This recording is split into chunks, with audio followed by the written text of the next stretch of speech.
Hello and welcome to this edition of the Credit Union Connection. I am here today with Steve Bugg of Great Lakes Credit Union, as you can see in the camera there. Welcome, Steve. You give yourself a little introduction. Sure. Thanks for having me, Sarah. Yes, Steve Bugg, President and CEO of Great Lakes Credit Union. We're headquartered in Northern Illinois. And I'm also a founding board member for the CU Relief Fund for Ukraine. And it's a public charity and a public foundation. Awesome. Well, welcome. I know you guys are doing amazing work in Ukraine, raising funds and things like that you are supporting that no one else is supporting. But I want to back up kind of bigger picture. What is the importance of credit unions being involved, U.S. credit unions being involved globally? Why does that matter?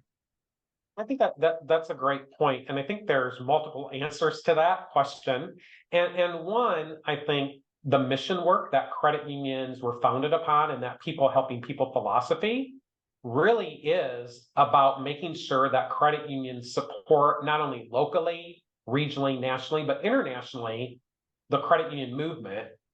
And certainly by the war in Ukraine, credit union employees are impacted, the institutions are impacted, equally are potential members, right? And their own members. So by being involved in these causes, it really helps us walk the talk and tell our story, how credit unions are unique and different than other organizations or other financial institutions.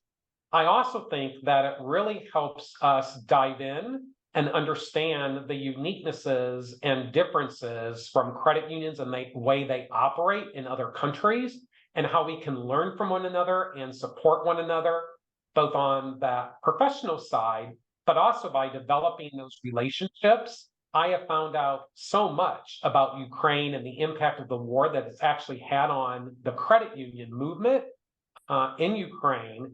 And so by being able to take this information, we've been able to design programs that will help credit unions support relief efforts in Ukraine. And I know other trade associations and organizations do a tremendous job, Sarah, on helping support this relief effort, just like they do stateside when emergencies come up or even in their local communities. But this is just kind of another way to show that we are unique and different in the nonprofit world within the credit union movement. Yeah, I 100% agree, because, in the United States, of course, we reach, I think the estimate is now approximately 140 million members, but around the world globally, it's closer to 1 billion. And so, being able to have that kind of influence on 1/7-ish of the world is huge. And people need to know the story. That's one of the things I have been on my soapbox about for 20 years now. As many have. Appreciate that.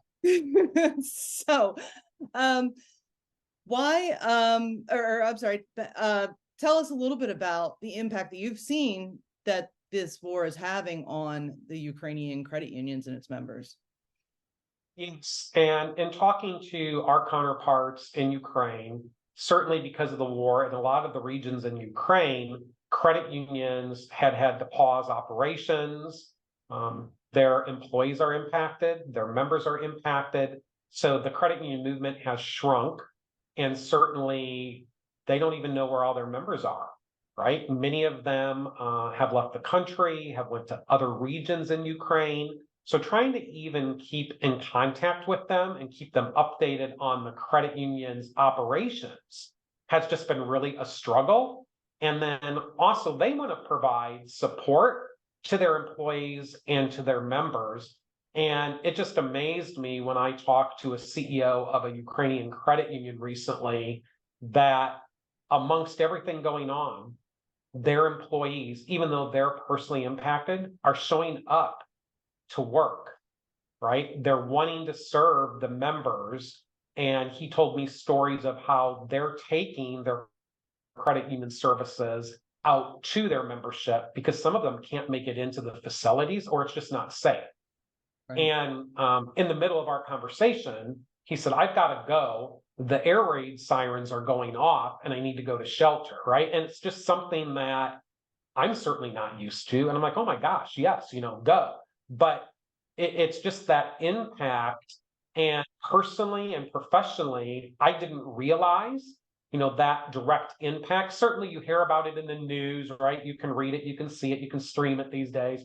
But when you hear it firsthand and how it's impacting so many people, and then knowing that whatever you do, how big, how little, can certainly help an individual, a family unit, in their livelihood. And I think with our foundation and knowing that Access Softek employs close to 100 Ukrainian employees, with 80 of them still in Ukraine, Chris Donor, the CEO, realizing that when the war started, how could he support them? And certainly they're a strategic partner of ours. We do a lot of digital work with them. So we have great relationships with his team. It was a way for myself at Great Lakes and also Tim Williams, who's the CEO of Snowfalls, to get involved with Chris to say, we want that personal connection. We want to help support your staff because they're vital to what we're doing and they're vital to our membership because of the products and services that Access Softek provides. And so that was how we kind of first started standing up the foundation. And then Great Lakes did a beta test on the foundation app that's tied into online banking where our members could go in and make a direct donation.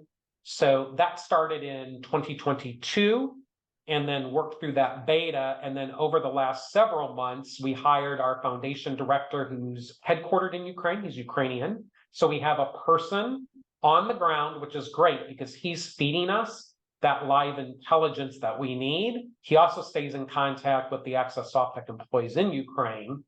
And then he's been able to better build relationships because he's there. So I think that's one unique difference that we have versus some other organizations, Sarah, is that we have somebody based on the ground. Mm-hmm. And then we really started working on our social media, the donation app, developing basically a toolkit for credit unions that they can use these banner ads on their public website. They can put them in online, mobile, and then it just points to the donation portal so that then you can, if members so elect, to then donate to one of the causes. And so over the last several months, we've been building that out. So we're probably not as far advanced as some of the other trade organizations that have been doing this for a couple years. But again, we think that uniqueness that we're bringing, and it's really a toolkit. So just like credit unions today can push out messaging for any kind of product or service, we're making it very easy. And you don't have to be an Access Softek client to use this. This is available to any institution that really wants to support any of these Ukrainian efforts that the foundation has found. And we want to add to that over time, but we didn't want to start too large. So these were chosen, 2 of them were chosen because Access Softek in Ukraine, their employees have a direct relationship. And then one was found through some connections Chris Donor had through the UK. And then I also think the collaboration through trade associations, foundations that are doing a great job, how can we partner together and use the best of what we're working on to really even make it bigger and broader? And I know as we were talking earlier prior to the recording, we all wish that the war would end quickly, but we also know that that rebuilding effort is going to take a very, very long time. So the sustainability of these type of programs, we typically know wears on through media cycles, and we want to keep this relevant and sustainable so that that support is there. The other side that I personally like is how can we continue to support the credit union movement in Ukraine and make sure that they're relevant in the future, right? They operate differently, different government regulations, but when they're going away because of the war, right, that's a concern. So how do we help those that are able to sustain operations continue? And what expertise can we provide to them, even on the digital side? Because most of them today, because of the way they're regulated, don't offer digital services. So it's more of that face-to-face interaction. And so they're very interested in what are we doing in the US or even in Europe, right, on digital, because that's something that's newer to them. So their transactions are more, face-to-face. Yeah, I imagine, especially in their situation, mobile has to be a huge boon, or be a huge help to them. So that's it's really great that we're or you where I mean the your credit unions are stepping in along with the Access Softek and doing that. And I did just all the stuff you said. I have so many so many questions that came up. First, I think it's give us a rundown of the CE Relief Fund for Ukraine and tell us what specific programs you are actually supporting financially over there in the war. Yes. First, it really started with Access Softek as we were building out the foundation. And as we were building that out and doing the beta test, we knew that through a beta test, we weren't going to raise a lot of funds. So Chris Donor, the CEO of Access Softek, took it upon himself to personally fund a couple personal trips over to Ukraine. And he was able to go into a bordering country, rent a vehicle, load it up with all kinds of supplies, and then be able to take those over the border. And then when he went over the border and started meeting with individuals, but also some credit union employees that he had through Access Softek, what their needs were. So he went back, loaded up the supplies needed, and then took those back. Also, there was some Access Softek employees that needed sponsored to go to live in Canada or the US. So initially, the work was trying to get them to Canada or the US. And so we were successful in doing that for those that wanted to leave. And then it was that ongoing support, because if we think about it, the way for many of those folks that are unemployed, how do they buy essential services? So by Chris being able through Access Softek, by keeping them employed in Ukraine, they were able to keep that sustainability of a paycheck coming in so they could live, help relatives, family members, and others. Then as we kind of morphed through that next phase, what would that look like? So that's where we started in the last 6 months, vetting through at least some initial causes, and then looking at how we could support those. And there's a lot of great causes. So it was really important to vet through those. So we took the recommendations from the employees first of Access Softek in Ukraine and picked a couple that they recommended because they had that personal relationship. So one is raising funds for UCAG, and that's a rehabilitation program for children that are impacted because a service member is deceased. So just think about all the support they need, the mental support, that personal support of understanding what happened and why, but how do they get through that? So great cause to help support those children that really need that, because certainly they're going to remember that for the rest of their lives. So how can we help them in any way through that journey? The other one was through ESPER, ESPER, and that provides bionic prosthetics to Ukrainians. So those predominantly are vets that lost limbs, right? So this organization is a charitable foundation that works to provide those services to veterans, and we certainly know that need continues to grow over time. And then the third one is a cause that Chris Donor found through some connections in the UK, which is really providing telehealth.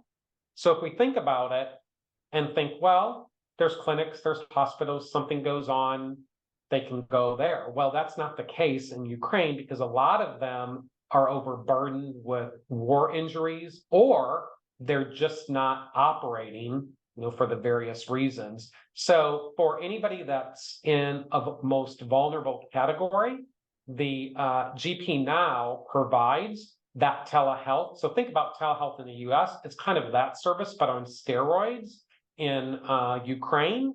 So as long as they can get to internet, then they can provide those services through kind of that telehealth provider.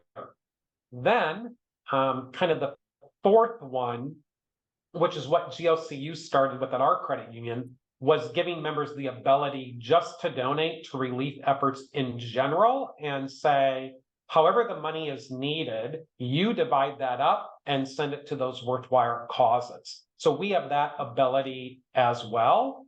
So these are really the three charitable organizations that we're first starting with. But as we gain some momentum and then have funds to provide to them, we'll look at expanding that and take requests from employees, but also from the credit unions directly in Ukraine. And our foundation director had talked to the Ukrainian credit unions also about these causes, because we did want to stay away from anything that appeared to be supporting kind of the military efforts, and really wanted to focus more on supporting those that are impacted by the war. Right. Yeah. The victims who are, you know, displaced and all kinds of horrible things.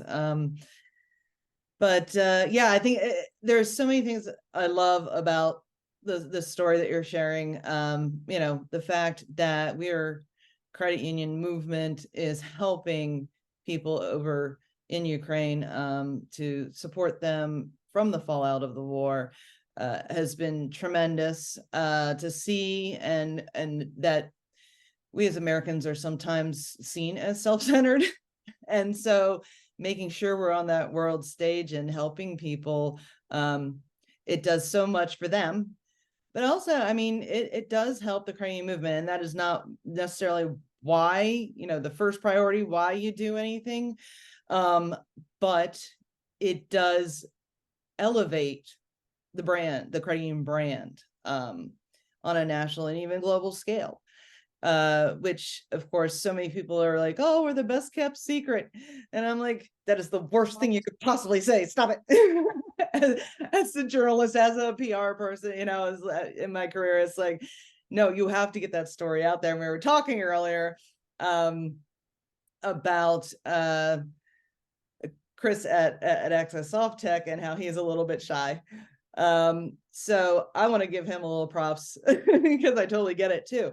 But yeah, I mean, that is something that is like very credit union-y, is to not either have the ego, one, or not understand what you're doing is extraordinary enough to be able to share, because you're in it day to day sometimes. It's every single loan, it's everything, you know, you could be saving a marriage, you could be like saving a home, whatever it is. It's not a loan, it is somebody's life that credit unions are dealing with. So I think there are so many stories to share, and I'm glad you reached out to talk about this one. And so I'm going to shift gears a little bit about this, but tell me about how it affects doing this kind of work affects not only Great Lakes Credit Union and your other partners, but also the credit union movement in the US as a whole. Yeah, I think so. I'm a guilty one that used to say we're the best kept secret. And when I joined Great Lakes 5 years ago as their CEO, I said, Great Lakes is the best kept, right? I'm like, no, we need to stop that. And you're right, Sarah, right? Mm-hmm. And we need to get beyond that. And as you know, in our industry, we have tried for decades upon decades to really tell the credit union story and build that brand identity and that awareness around nonprofits and credit unions and what does that mean. So if we back up and think about why we were all founded and the purpose behind that, regardless of charter, regardless of field of membership, and think about the impact and think about our legacies, think about the future. And is this not a remarkable way to tell a unique and different story about the cooperative movement, right? And we see other countries that do a very good job about communicating the cooperative movement spirit, not so much in the US. But to me, this is a great way, regardless of size or strategy or differences of opinion in the industry, differences of charters, right? You can still help support the movement this way.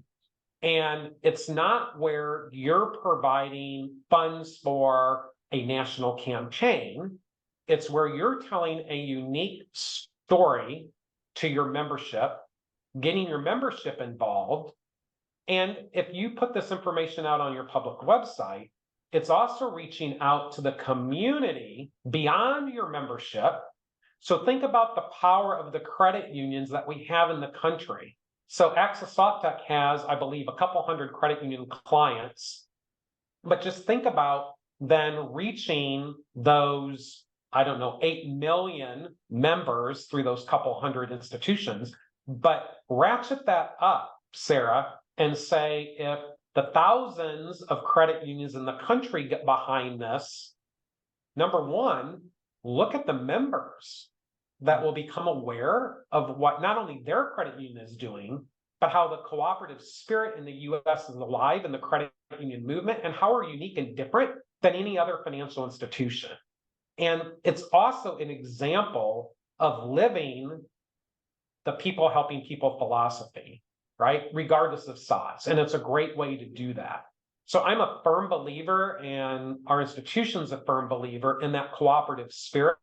We walk the talk, we live it at Great Lakes, we have facts to back that up. But any credit union, again, regardless of strategy, can use this to help elevate and tell their story. And I also think from a National Trade Association perspective, instead of trying to create these awareness campaigns, you have something right here in front of you. Why don't you utilize it? It doesn't cost hundreds of thousands of dollars, and look at what you can do. You can also say that this effort is impacting, as you just said, Sarah, individuals, right, in Ukraine. And we have to remember, a lot of those people in Ukraine have relatives here in the US. The American Credit Union Association and their member credit unions are dedicated to Ukrainians. And I was fortunate a couple months ago to speak at their annual convention here in Chicago and learn so much about their association and member credit unions. And that movement is alive and well, right? And they're also looking to get the word out to say, how can they get other American credit unions to help support those Ukrainian efforts as well? So let's not forget, right, the diversity that we all have, and how kind of the US is the melting pot. We all came from somewhere, right? And there's a lot of roots that tie back to Ukraine and to Europe. So let's not forget about those people that reside in the US and how they would appreciate what we're doing. So it's about getting out that story. But if I was sitting at one of our national trade associations, they're doing great jobs on raising funds and supporting it. But I would step back and say, well, shouldn't one of our strategies to be using this to better tell our story and communicate it out? Because it is right in front of us. So part of my background is the marketing sales side. So that's probably that marketing side coming out of me, Sarah. I love it. We need more marketers and as CEOs and credit unions. Believe me, I'm all about that. I agree, right? But I think it's that passion, right? And we have to have the passion for the credit union movement. If we don't, that cooperative spirit dies, right? And I love this idea because we can actually then impact somebody in a very meaningful way. Yeah. And show that we're doing it. Absolutely. And the thing is, I mean, historically, and I think it's shifted a bit, but historically, credit unions bring, up accountants and CFOs into the CEO role, and they aren't always necessarily the right person to have like that broader point of view to elevate the awareness, because that is the number one issue for credit unions is nobody knows about you. So that is the biggest thing in my mind that any CEO's role would be. But to again step off my soapbox, sorry. the other thing I really love about what y'all are doing is you're involving the members, because I think, as I said, members don't know how credit unions are any different.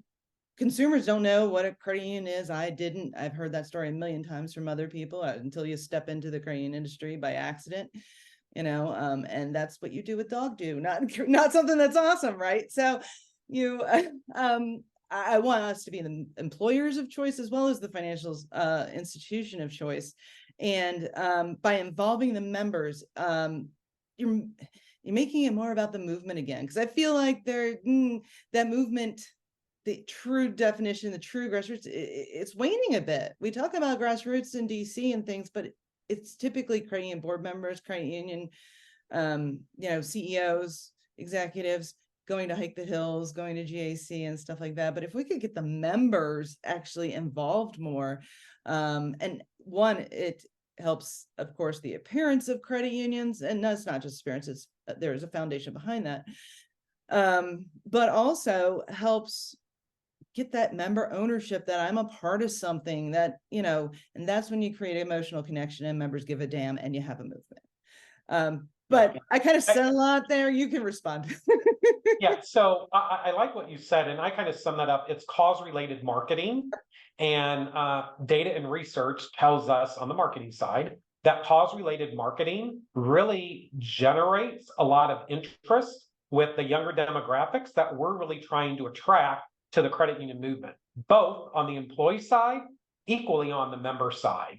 And so we also need to remember that there are a lot of employees of credit unions nationally and through partners, trade associations, right, and our volunteer board of directors as well. So if you add those folks in and think about how do we want to look in the future when that next generation rises to leadership, and we're starting to see that now, and I think that's so exciting, by the way. But also, we need to do a better job of relating directly to younger demographics, and we all struggle with that. And so, yeah, digital is important. We all need that, but you have to find that hook, right? And you can say, if we can do a great job of telling that story, and we do that locally with some of our local causes. And I'm here to tell you that when I talk to that younger generation, they'll say, yes, I can bank anywhere, but I select Great Lakes, right? You have to have competitive products and services, but I select you all because of your initiative with XYZ in the community, right? So again, I think we all as an industry can get behind these type of efforts that will help resonate and continue to push out that story through the press, through social media, and all of our available marketing mediums, and will drive or increase that awareness. And it's great for the members, but let's face it, the more that regulators, politicians hear that as well, it really helps the entire industry. And it gets even excitement in folks that are raising their hand and saying, I want to apply for a role at a credit union, or I want to be a leader at a credit union, Or right? volunteer. So I think it's that whole principle of the framework around this type of initiative and effort that truly over time can really make a difference. And I also want to be careful to say that this is not about publicizing the war and using that, right? So I think there's that fine balancing line, and that's where even in our impact at Great Lakes in the community, what I find really resonates and works best is sharing the real life stories and the impact that we're making, right? So with this initiative, with the Sea Relief Fund, gosh, I've just learned so much, right, from my counterparts in Ukraine. But then hearing the stories of the supplies Chris brought over initially and the impact there. And as we get other credit unions to join in this, and then are able to tell the story of how UCAG, ESPER, and GP Now were benefited, and then share out those stories. And all three of those do have great stories out on their public websites.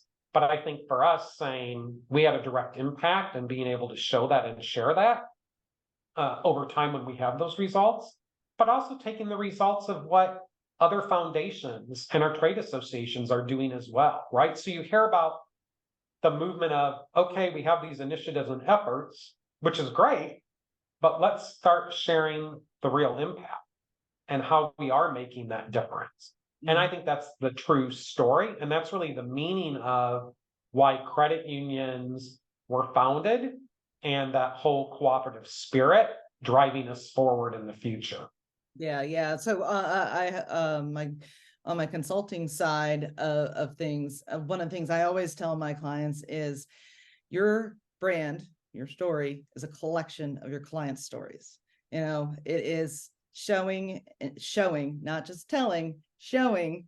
So video, images, things like that.